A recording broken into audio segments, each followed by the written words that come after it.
दूल्हा भाई सरदार उसामा शेख, सरदार खुरम और सरदार जहूर, सरदार खुरम महमूद, सरदार अफजाल साहब, सरदार नसीर शबीर, कैसर शबीर साहब, सरदार बिलाल शबीर साहब। दोस्तों गल ये है कि मैं कोई सियासी ना माड़ी को पार्टी है, लेकिन कोई 4-5 महीने पहले मैं ये बंद इमरान खान ने याद ही पढ़िया तो मैं बंद दिला चू कुसा नहीं कटन नहीं आनी। कोई महफिल ऐसी नहीं सी जिसने मैं गया वहां 40-50 बंदे पहले ही ये ना आख्या हुआ कि इमरान खान ने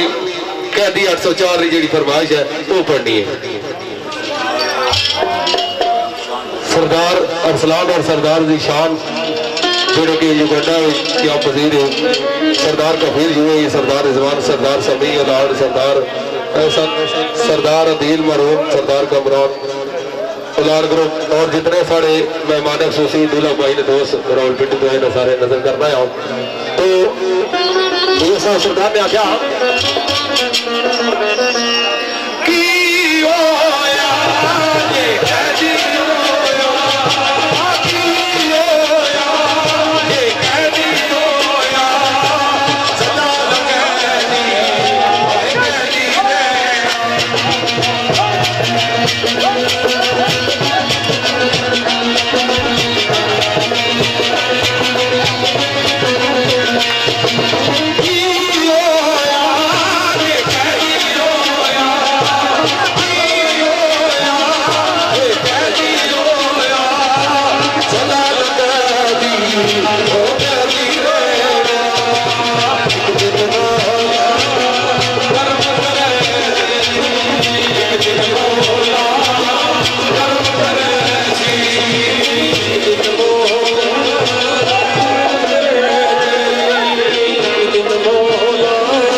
दोस्तों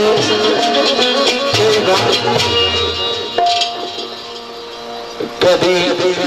नंबर 7 मलक यासीन निजात जी पेशकर साहब तो पुरानी नजर कर साहब उस बाद और बाद देख अब्दुल्ला भाई की नजर कर साहब सरकार ने आख्या